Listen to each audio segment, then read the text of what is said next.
Good day everyone. Welcome to part B of lecture number 8. And in this particular lecture, the main focus will be on linker and loader. In part A, we discussed that there are 4 steps involved in the compilation process: compiler, assembler, then linker and loader. We briefly discussed the compiler and assembler in part A, and the focus of part B will be linker and loader. Let's recap the assembler. What was the functionality of an assembler? Assembler takes the foo.s and converts foo.s to foo.o. Means it takes the assembly program and converts to machine language program. For example, there is some instruction here. For example, in foo.s, we have some instruction which is calling this function printf. So since printf is the function which is located in some other file, okay, this printf function is located in other file, and we are making the call to printf in this function in foo.s. How will our assembler convert this foo.s? How our assembler will convert this printf call to printf into the machine language program? It can convert this call to machine language program only if it knows the address of this function in other file. But at the assembler point, it does not know the address of this particular function. So how will it call this particular function, or how will it convert this instruction or this particular function into machine format? It won't be able to do that. Not only this, if our program is making jump to some external locations. So for converting those instructions into machine language form, it should know the address of these external locations. And during the assembly program itself, it won't be able to know those particular locations because they are contained in some other files. So instead of converting these functions into machine language program, what an assembler does, this foo.o, this not only contains the machine instructions, but instead some machine instructions are not fully converted. For example, if there is an instruction that is calling this function printf, since an assembler does not know the address of printf, it will write call printf.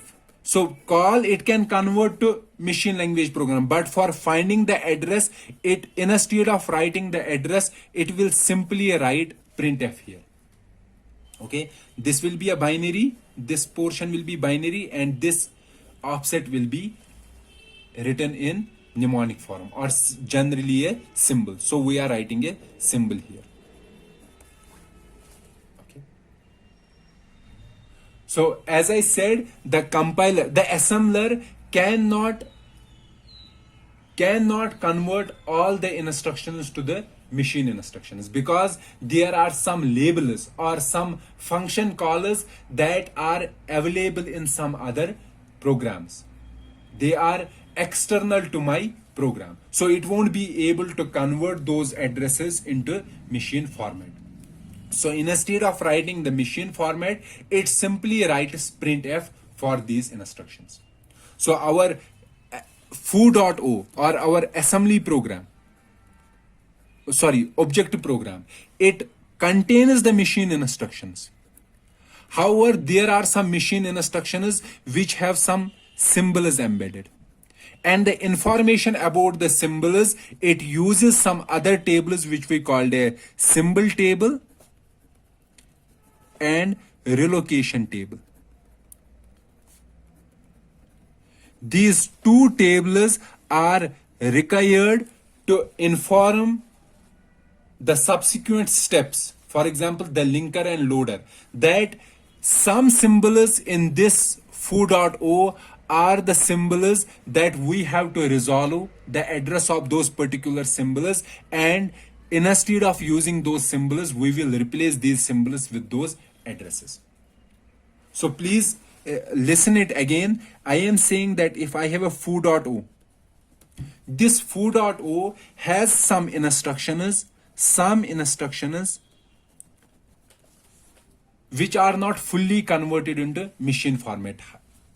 Why they are not fully converted into machine format? Because they are calling or they are jumping to external labels or external functions. So instead of writing the address of those functions, we write a symbol for those functions,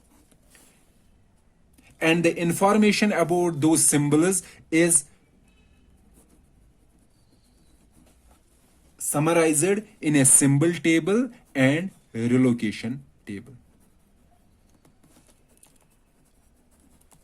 So for the complete format of relocation and symbol table and their functionality, and how our compilation flow uses symbol table and relocation table to fill the symbols in foo.o, this is the out of scope of this is not in the scope of this particular course.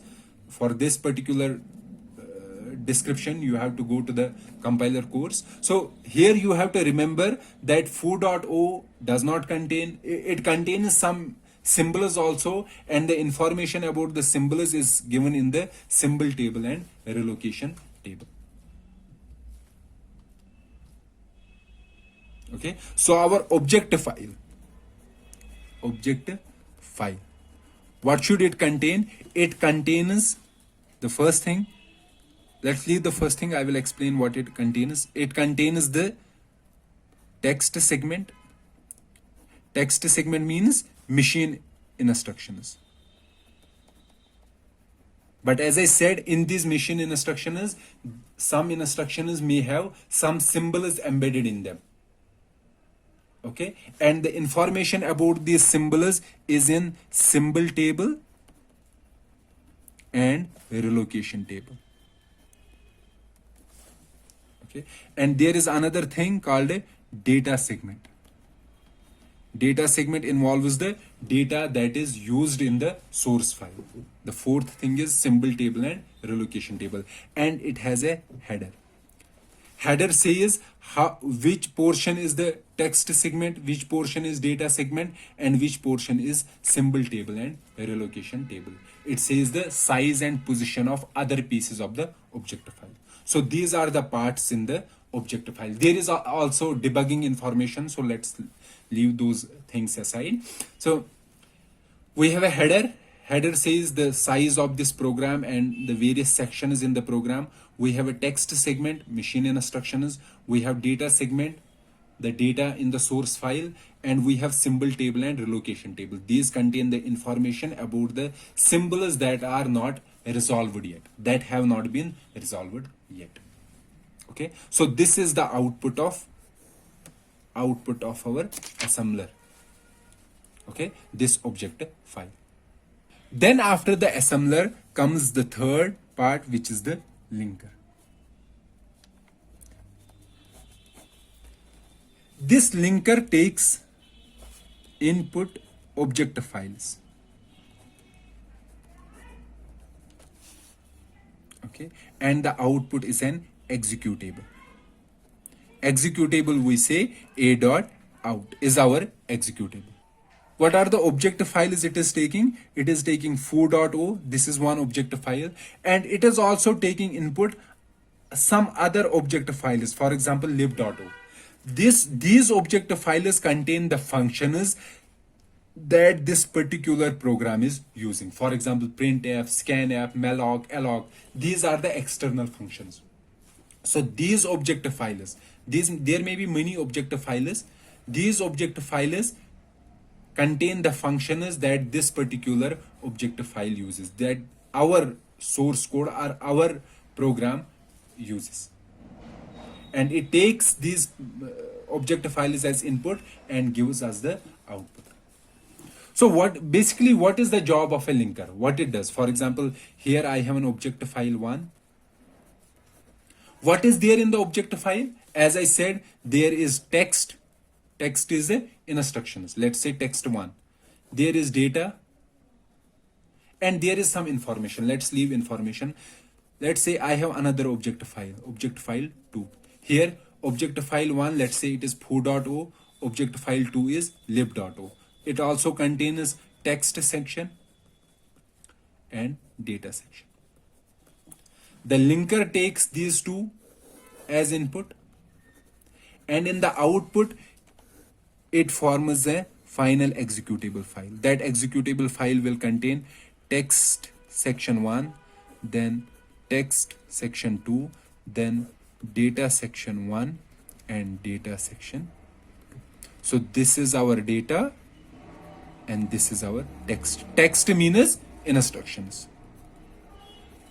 Okay, this will be our final a dot out. Okay,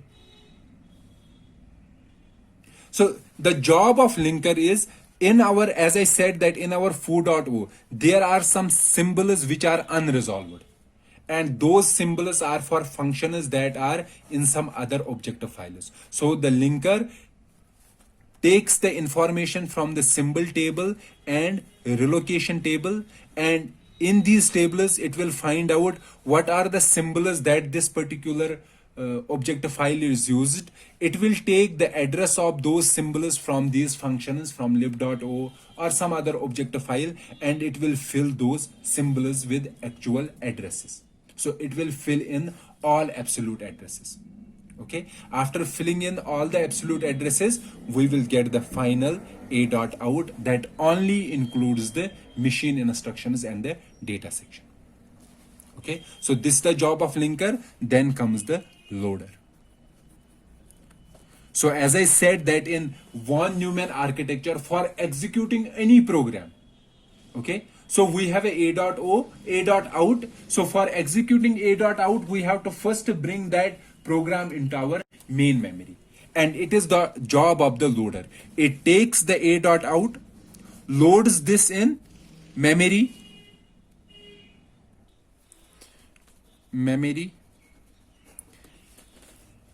okay, and then a dot out loads this into memory, initializes machine instructions, initializes machine registers. For example, if it wants some initialization of registers, and also updates program counter.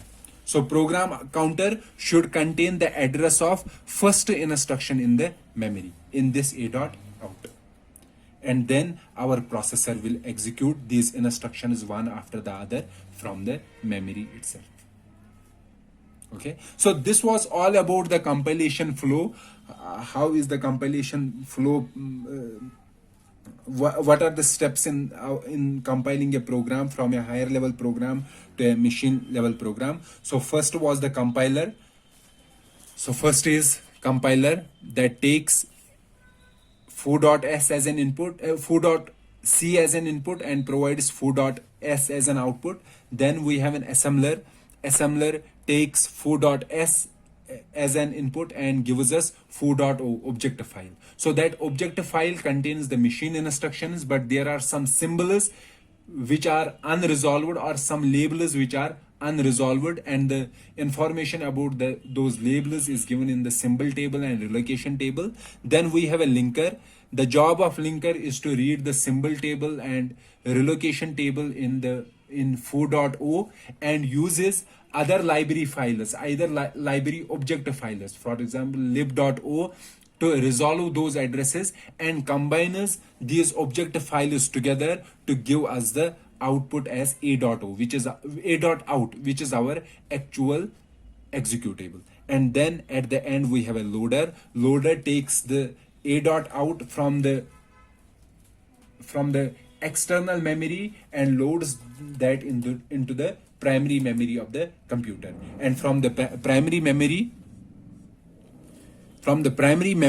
it our processor will execute the instructions one after the another based on the contents of the program counter, and that program counter is initialized by the loader itself.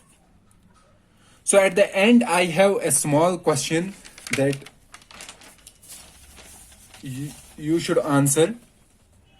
The question is, let's say we have these instructions: add x6, x7, and x8. And another instruction is JAL x1 printf, f printf. So basically here f printf is a symbol. In actual instruction, this is an offset. Okay. So can you point out in the compilation process, when we will be converting this instruction fully into machine format, and when will we get a complete machine instruction for this particular instruction? At what step? Do we get after compilation, after assembly, after linking, or after loading? So I will repeat my question. So these are the two instructions: add x6, x7, x8, JAL x1 printf. So I am saying that in our compilation process, we know these instructions will be converted into machine instructions.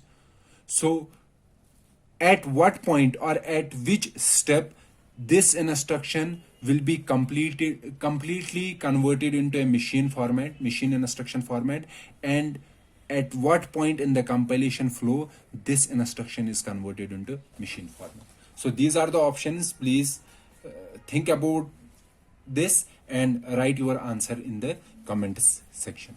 So this completes our lecture number 8, and also our chapter 3rd, in which we discussed about the RISC-V instruction set architecture and compilation flow.